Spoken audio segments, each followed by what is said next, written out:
How's it going, everyone? Thank you for coming back to the channel. Appreciate you for coming back here. I'm not wearing my hat or any sort of beanie, and that's okay. I don't necessarily care. I just want to talk about something really quick. And what we're going to be talking about, and as you can see, the title of this video is called I Watched This So You Don't Have To. And I'm talking about Megan is Missing.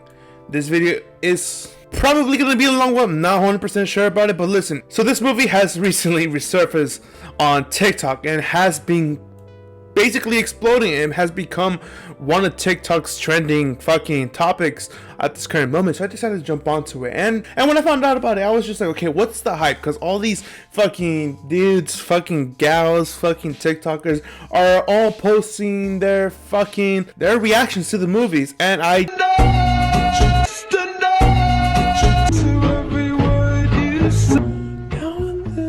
was curious enough to try to find it on the internet. I went through endless amount of links to look for the movie because it wasn't on Hulu, it wasn't on Netflix.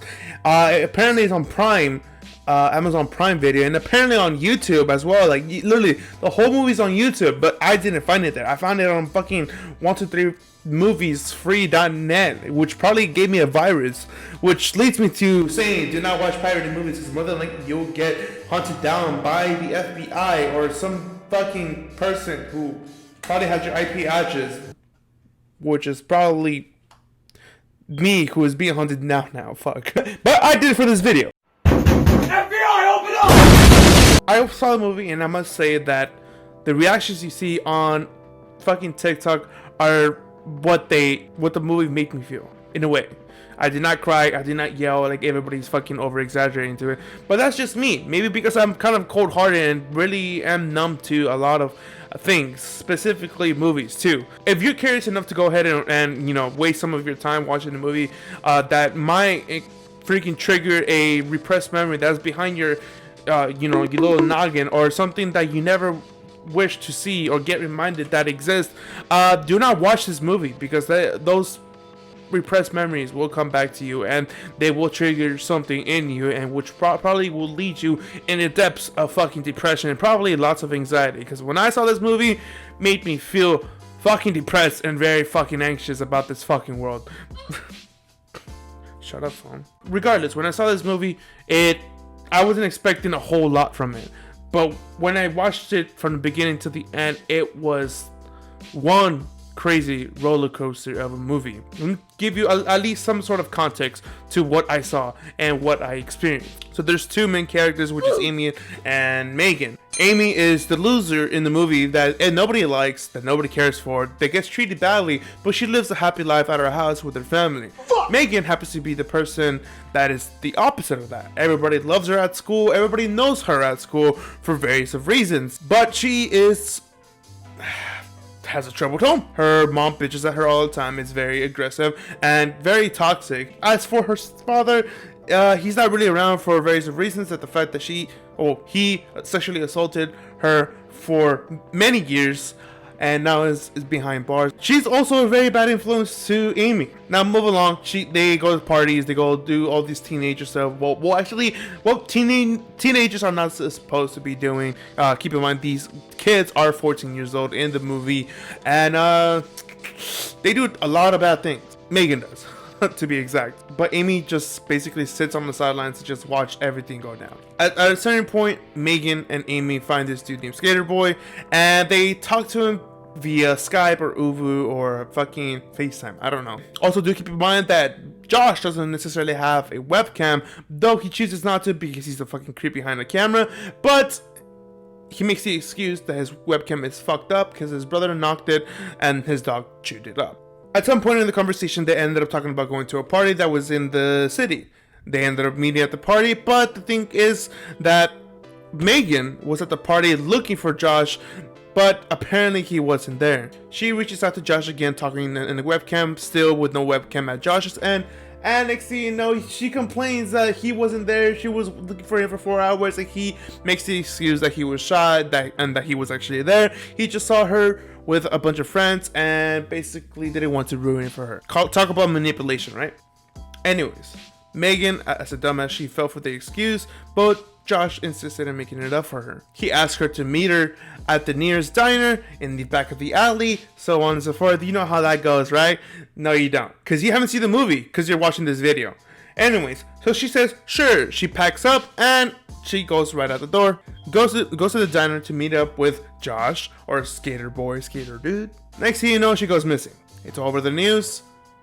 And her friend, her best friend, her closest friend, Amy, goes on a one-person search party.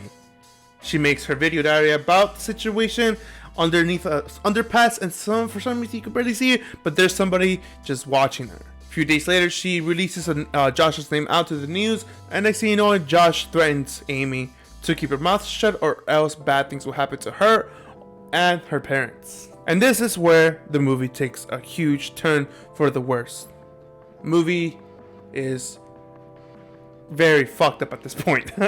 So Amy still goes off for her one-man search party and decides to go to the diner in which Amy and Megan used to go all the time. There were some people waiting there for her, some people that were Megan's friends, and started shit talking on her, and you know, basically telling her a bunch of bullcrap and blaming everything that happened to Megan on her. She basically took everything like a champ, because it was 3 versus 1. Later that day, she goes back to the underpass where she was making her video diary, and well, she gets yoked, she gets yanked, she gets fucking abducted, gone, donezo, and now she's in the news too, alongside with Megan. So at this point, both girls are missing, Megan and Amy, and there's people looking for her. Their parents are super worried and want their children back. But little do they know that they're not gonna get the children back. Literally, they're not. It's not gonna happen, and it fucking sucks for them.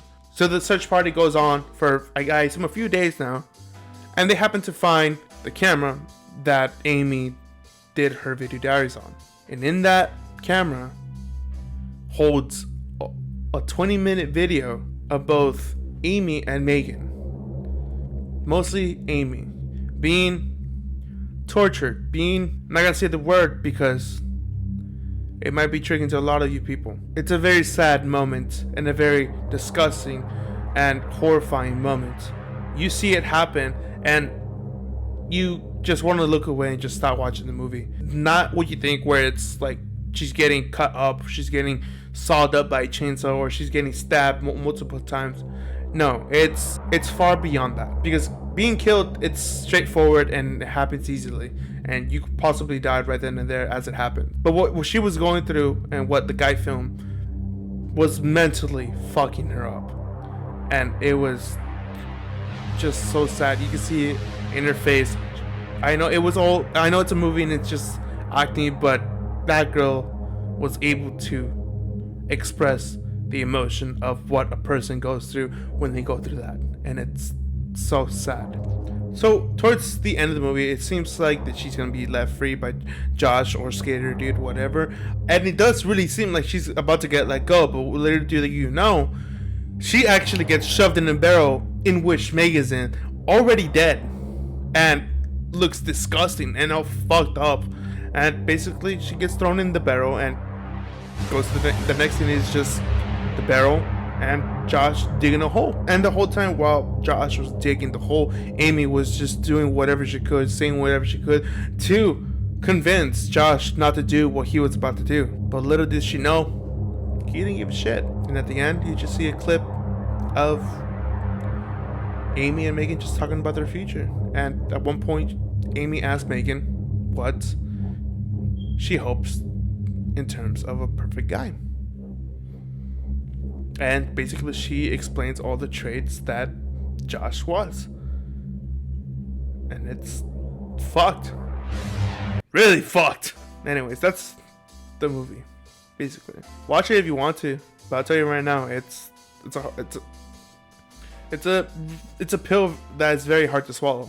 I really thought freaking Grave Encounters and fucking Paranormal Activity or fucking Blair Witch, those kinds of movies, were all fucked up in their way, but this one takes a cake. But with that being said, I hope you guys enjoyed this video. I know there's not a lot of editing, it's just mostly me talking, but fuck, this movie got me fucked up, bro.